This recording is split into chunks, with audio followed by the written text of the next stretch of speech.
Bismillahirrahmanirrahim. Assalamualaikum warahmatullahi wabarakatuh.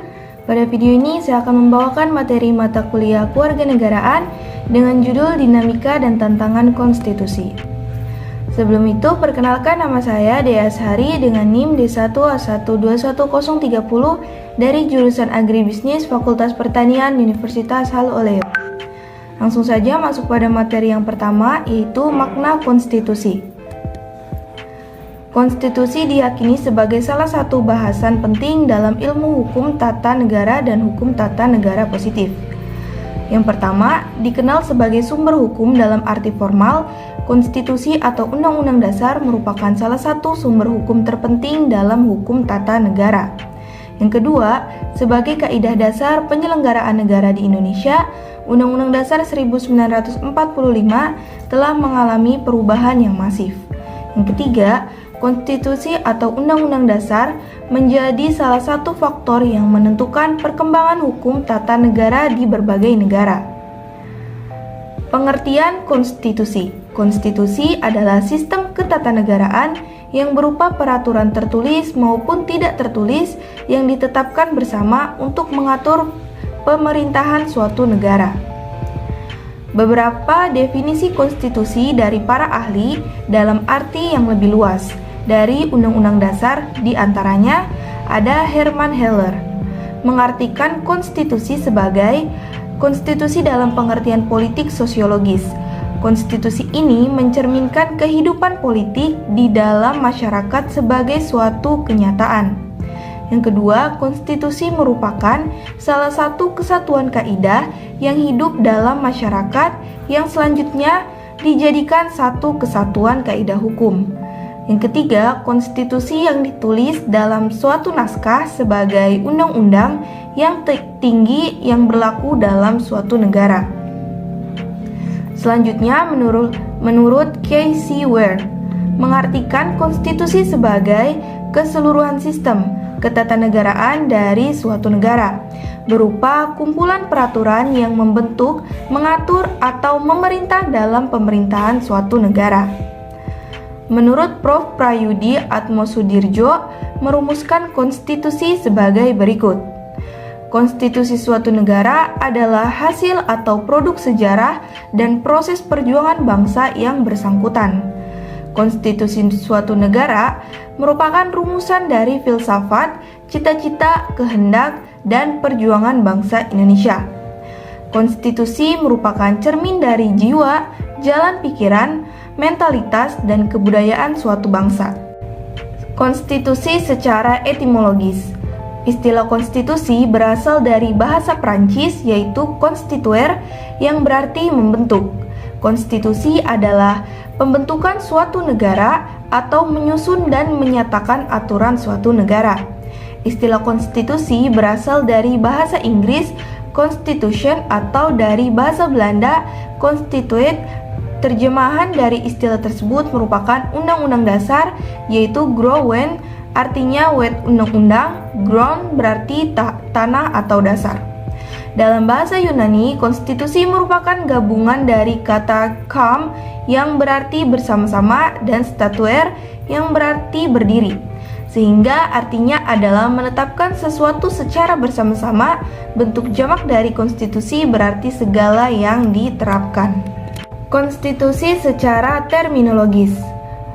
Menurut pendapat Lord James Breakes, konstitusi adalah kerangka negara diorganisasikan melalui hukum yang menetapkan lembaga-lembaga yang tetap dan yang menetapkan fungsi-fungsi dan hak-hak. Menurut pendapat C.F. Strong, konstitusi adalah satu kumpulan asas-asas mengenai kekuasaan pemerintahan dan hubungan antara keduanya. Pemerintahan yang diperintah dalam konteks hak-hak asas manusia. Menurut Projokoro pada tahun 1970, beliau berpendapat bahwa konstitusi mengandung permulaan dari segala peraturan mengenai suatu negara. Dengan kata lain bahwa konstitusi mengandung permulaan dari segala peraturan negara. Selanjutnya, menurut Lubis pada tahun 1976, beliau mengatakan bahwa Konstitusi merupakan pembentukan suatu negara atau menyusun dan menyatakan suatu negara. Menurut Mahfud MD pada tahun 2001, beliau berpendapat bahwa konstitusi merupakan sebagai peraturan dasar mengenai pembentukan negara. Tujuan adanya konstitusi yaitu konstitusi bertujuan untuk memberikan pembatasan sekaligus pengawasan terhadap kekuasaan politik. Tujuan ini berfungsi untuk membatasi kekuasaan penguasa sehingga tidak melakukan tindakan yang merugikan masyarakat. Konstitusi juga bertujuan untuk melepaskan kontrol kekuasaan dari penguasa sendiri. Bisa juga memberikan perlindungan terhadap hak asasi manusia. Sehingga dengan adanya konstitusi, maka setiap penguasa dan masyarakat wajib menghormati HAM dan berhak mendapatkan perlindungan dalam melakukan haknya. Konstitusi bertujuan memberikan batasan-batasan ketetapan bagi para penguasa dalam menjalankan kekuasaannya. Selain memberikan batasan-batasan untuk menjalankan kekuasaannya, hal ini juga bertujuan untuk memberikan pedoman bagi penyelenggara negara agar negara dapat berdiri kokoh. Dinamika dan tantangan konstitusi di Indonesia. Menengok perjalanan sejarah Indonesia merdeka, ternyata telah terjadi dinamika ketatanegaraan seiring berubahnya konstitusi atau undang-undang dasar yang diberlakukan. Setelah ditetapkan suatu hari setelah proklamasi kemerdekaan, Undang-Undang Dasar 1945 mulai berlaku sebagai hukum dasar yang mengatur kehidupan ketatanegaraan Indonesia dengan segala keterbatasannya. Hal ini dikarenakan sejak semula Undang-Undang Dasar Negara Republik Indonesia tahun 1945 oleh Bung Karno sendiri dikatakan sebagai Undang-Undang Dasar Kilat yang akan terus disempurnakan pada masa yang akan datang. Dinamika konstitusi yang terjadi di Indonesia yaitu sebagai berikut. Undang-Undang Dasar Negara Republik Indonesia pada tahun 1945 atau pada masa kemerdekaan, masa berlakunya yaitu 18 Agustus 1945 sampai dengan Agustus 1950 dengan catatan mulai 27 Desember 1949 sampai dengan 17 Agustus hanya berlaku di wilayah Republik Indonesia Proklamasi.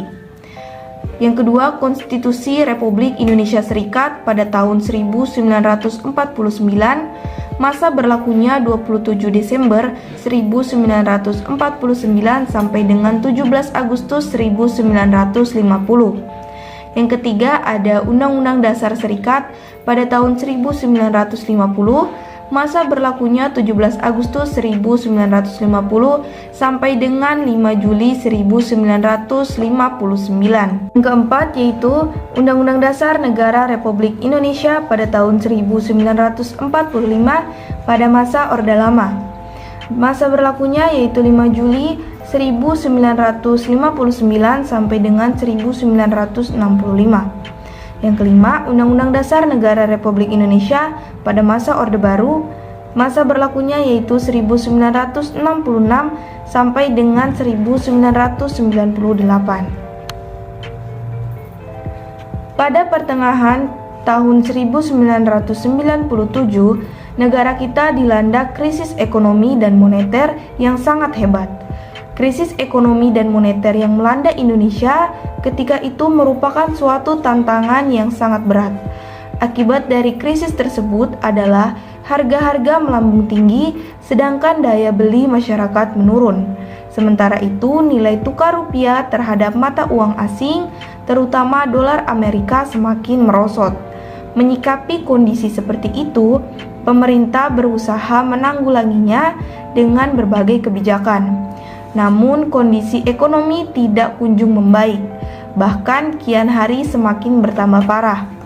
Krisis yang terjadi meluas pada aspek politik.